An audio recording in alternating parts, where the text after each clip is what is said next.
Hey everyone, and welcome to the channel. So in today's video, I'm very excited to unbox and share with you all the all-new DJI Osmo Pocket 3. If you are unfamiliar with our channel, we film a lot of car reviews, pretty much anything with an engine you will see on our channel. And I think it is time to upgrade our content. I'm also going to be comparing this with my current setup and the gimbal that we use often compared to how small this box is compared to my hand. Everything is in this box with the gimbal.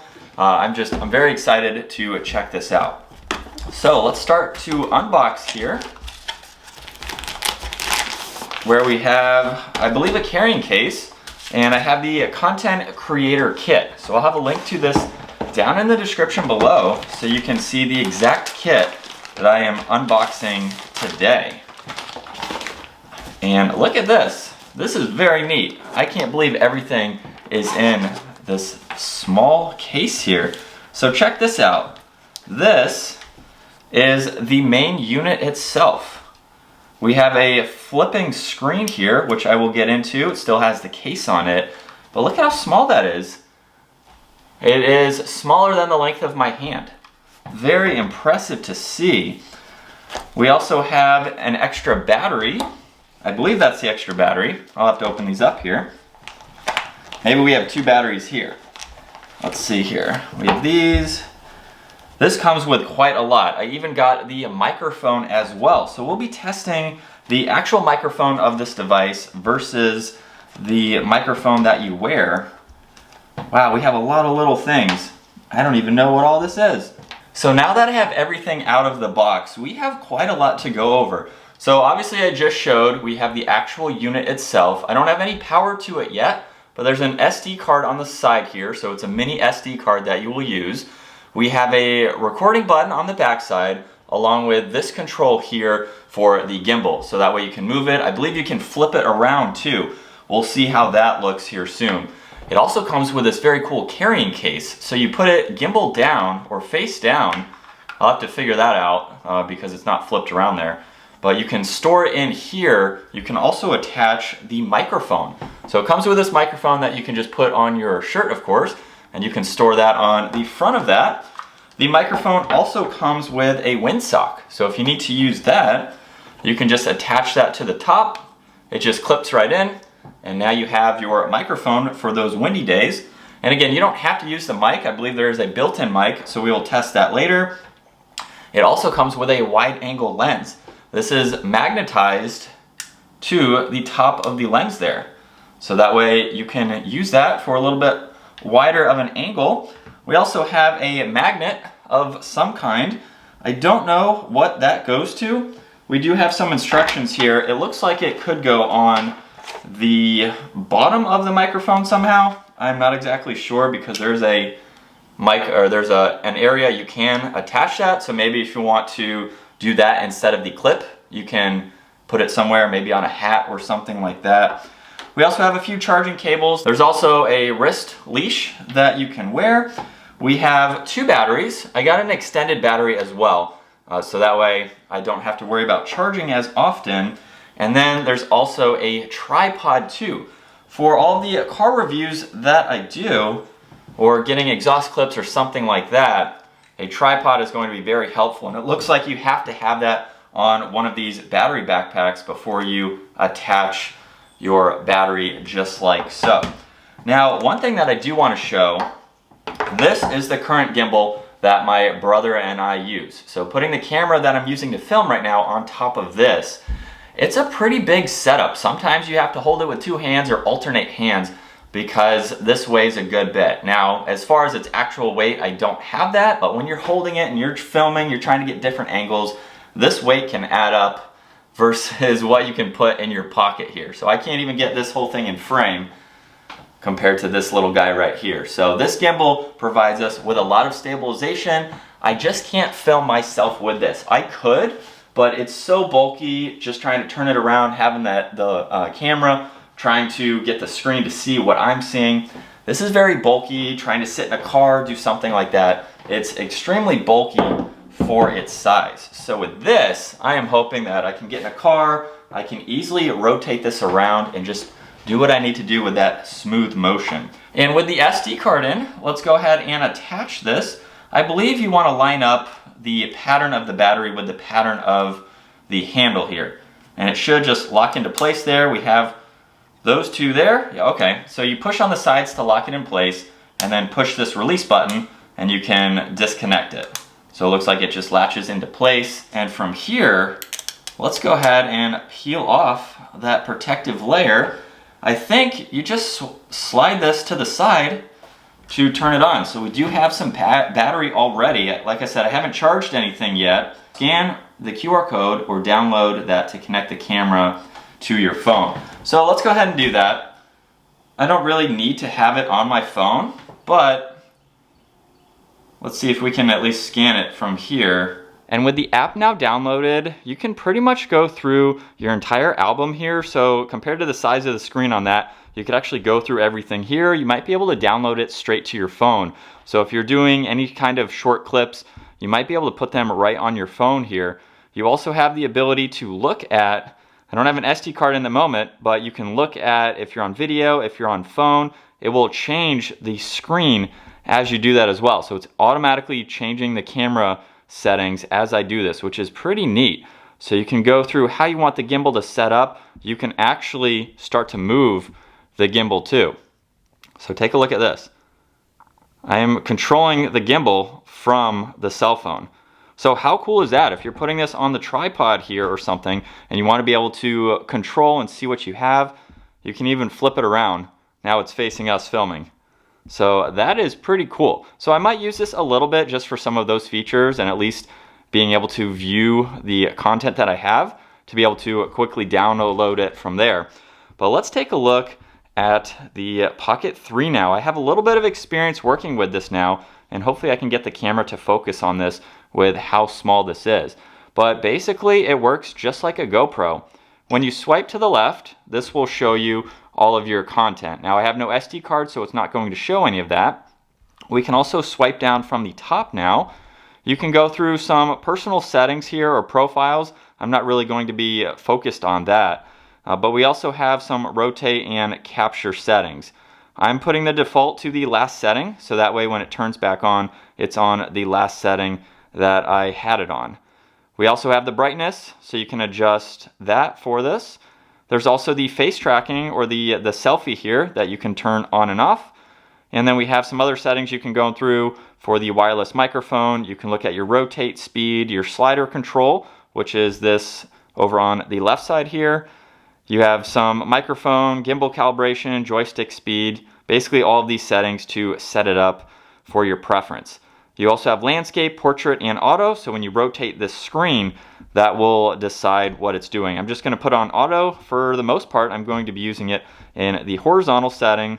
There's also your rotational speed for the gimbal, and the last one, you have a few different gimbal modes.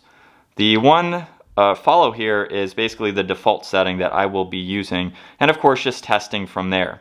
When you swipe up, this is how you can go through some of the resolution settings. So currently I'm going to keep it on 4K with the 60 frame rate, and we'll see what that does. Last up, you can go into these two settings here, which you actually have to go into the app in order to adjust. So I'm not quite sure what those are just yet. We can also put it in this orientation, and then I just hit continue to keep it on. It is going to switch to a 3K resolution versus 4K in the horizontal position. I also, real quick, just want to show, so let's shut this off. This is actually not an additional battery. This is just a handle extension. Very interesting that it's not a battery, but you can also charge the entire thing using this as well. So you can plug it in there once you have it plugged in, because I believe the charge cable is in the bottom there. So this is just an extender. And then also, what I forgot to show earlier, you can store the wide angle lens and that magnet inside of this carrying case. Once you do that, you can put in the gimbal itself, you can attach the microphone there, and then unfortunately there's nowhere that I've found to put the tripod or this piece or the mic. So obviously you have the carrying bag for that. But essentially you can put this in your pocket, even put these in your pocket as well, and you're ready to go.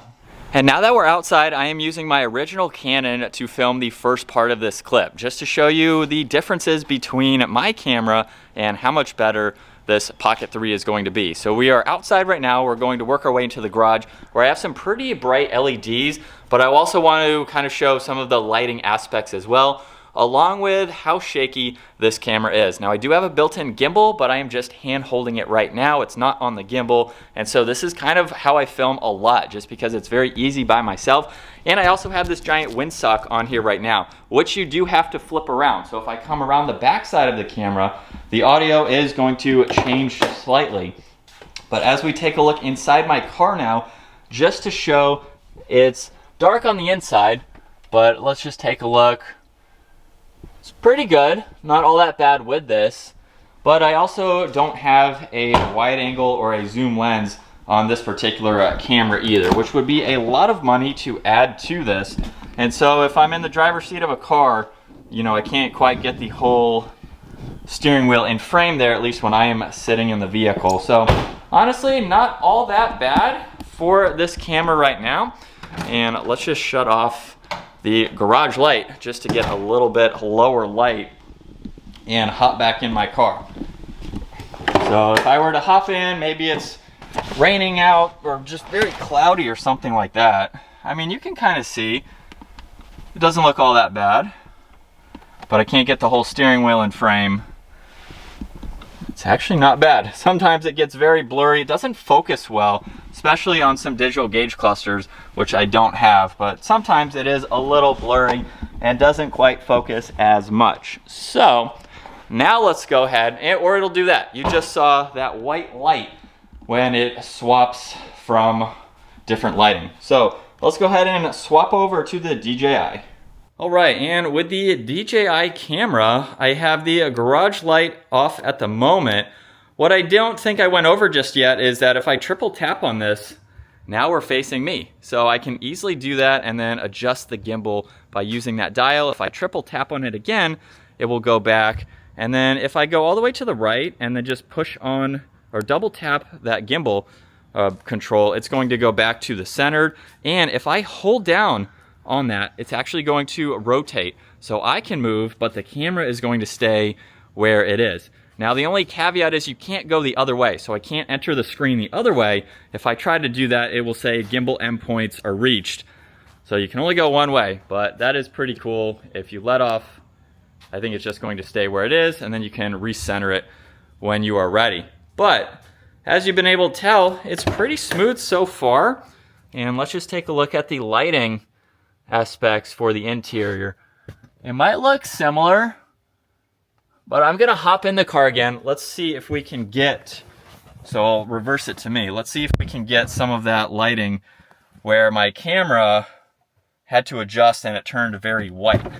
So let's hop out and see if it does that, which it didn't do. So very good to see with the lighting. And then with the garage light back on, also with the built-in mic, I don't have to worry about which side of the camera that I'm on. So if I flip it around, the audio should be very, very similar. And this is without that microphone. And it's also without the wide angle lens. So let's go put that on while filming right now. So it's in the little carrying case there. So let's take a look at my car. We'll get it in frame here.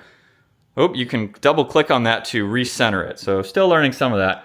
Let's throw this on while filming. It might be a little bit hard to tell, but we'll hop back in my car again. Actually, let's go to this car because I had that steering wheel angle where now I can hop in, see the entire steering wheel. Now, if I pull this off, look at that. So you can barely see the entire steering wheel.